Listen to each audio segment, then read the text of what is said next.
Ladies and gentlemen, you're watching Z News. I am Aman Divedi. World Economic Forum, the biggest fest of economists, business leaders, and world leaders, is going on in Davos, Switzerland.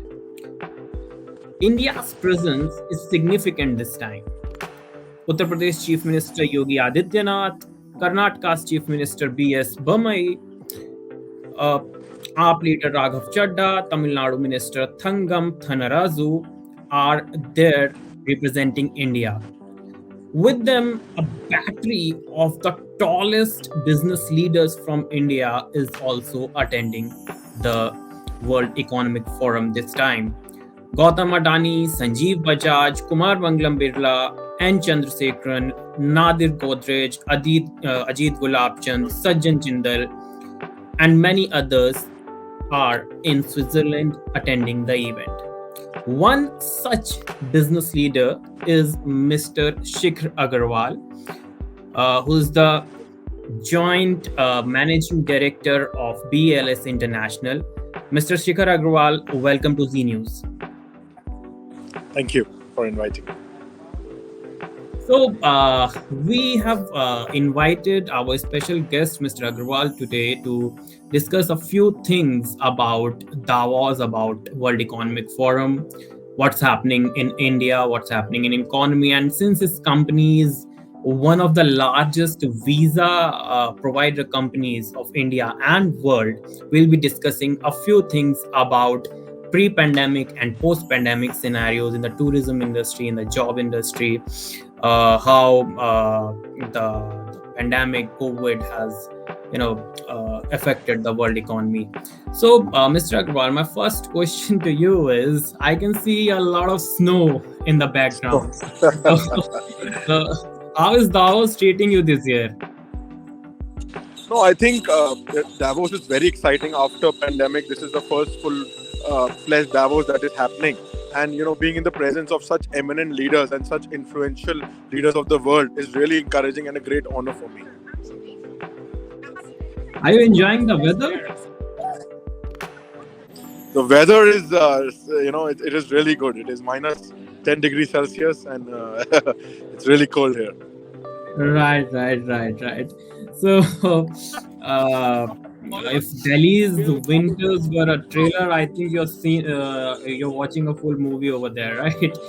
So, since BLS International deals in visa felicitation, my first question to you was, has the demand for tourist visas have now actually gone to normal, or are we halfway down? Are we still so far in terms of reaching the pre-pandemic levels? See, obviously post-pandemic period, we saw a massive spike in our demand and visa outsourcing globally. The demand has been all-time high, resulting in slowing of the overall decision-making process. But because all the respective applications have to be judged individually. However, BLS International is aware of the current situation and is taking active measures to ramp up the capacities globally with utmost precision and a timely manner. Yeah, so as I wanted to know, has there been a significant fall or rise in the demand of the visas? Because, I read in one of the reports that, BLS International felicitated somewhere around 10 or 11 million visas in 2018. What is the figure this year around? How was the demand in 2022? So 2022, I think already 9 months have passed and we have seen an unprecedented demand. Our visa application figures are 60-70% back to pre-pandemic level, barring few countries like Russia and China, which have not fully opened up. But going forward, we see 2019 level reaching very soon. And, we have increased our revenue per application. So we have recently turned a unicorn. So definitely there's a good growth perspective in the company. Right. This year, WEF's agenda has been more about sustainable development and empowering women in world economy. So I'm curious to know, what is the status of women when it comes to going abroad for jobs? I have seen that a lot of men, apply for jobs abroad, and then their families follow them. What is the percentage of women who are who do become the protagonist of taking their families or their livelihoods abroad? See, definitely now, as you know, we are in the service industry, wherein which is a lot of top management from our company is female driven, a lot of middle management is female driven. So we have seen unprecedented growth of females traveling abroad for work, not only at the CEO level but even at the mid manager level, because of job security being offered and the facilities right from insurance being offered. So definitely we are seeing a major shift in all the countries across the globe. Okay. Okay, Mr. Shikhar, I am a little curious. I just wanted to know, I mean, as you are the chairperson, I'm sorry, pardon me, you are the joint managing director at BLS. Uh, is getting a European country's visa a little easier for you? Or do you also have to go through the entire process? Like, See, how the does it process is happen? the same. So I also have to apply as a normal layman, take an appointment, apply for a visa, give my biometrics, and it is an advantage for us to keep the process standard for across everyone. It is a mandate from the government. So that is how even my process is followed. Do you fill your form yourselves, or do you have a team to do that? So sorry, I know. can I'm you just repeat the kidding. question? That doesn't. I was saying, do you really fill your form yourself, or you have a big team to do that? No, form filling is a service that BLS offers. So Yeah. definitely, it is a Okay. service that I take. Okay. Okay. Just kidding. So,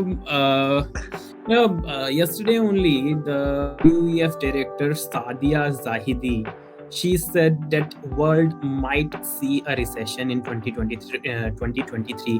What are your views? Is it possible? And if at all it's going to happen, because uh, 8 out of the 10 economists with whom I'm speaking to these days, they are saying that yes, it can very much happen. So, do you think that it is a cause of concern for Indians? Uh, can we, uh, will we be seeing people losing jobs? Will we seeing rise in poverty in developing nations? What do you think, as an economist? See, while the consensus is that worldwide recession might occur sometime in 2023, neither its Mhm. severity nor duration can be predicted. Of course, not every recession is as traumatic as the Great Recession of 2007-2009, but they are Yeah. still unpleasant nonetheless. Although India as an economy has a limited edge degree of global integration, the US or the world recession could indeed affect us. The subsequent spike in food and energy prices will have an impact on the life of common citizens when if the recession hits. But being from the travel industry, we are seeing a very big surge in demand. So for us, we have really grown over the years. Right. Companies like BLS, right, and other such companies which are into, you provide technology to the travel industry. It's an IT tourism company, right? So, can I ask you? Budget is around the corner. We'll be seeing a lot of things being announced on 1st February. So, can you list three top expectations that your industry, your company, or you as a business leader have from the Indian government this year? See, as you know, tourism now accounts for 5% of the GDP of the economy of India. So definitely, we need to really look at the incentives that were announced in pandemic on tourism. They still need to be continued. The industrialization of tourism as a sector needs to be done within India. That will lead to a growth in big spike. The incentives that were offered for foreigners visiting India and domestic tourism sector. So I think tourism really can add big to the GDP of the country. Right, right. So, Mr. Agrawal, thank you so much for your time. It was great speaking to you. I'm very thankful to you. You took out time while being in your busy schedule in Davos. Uh, Thank you so much, Mr. Agrawal. Thank you. Thank you so much.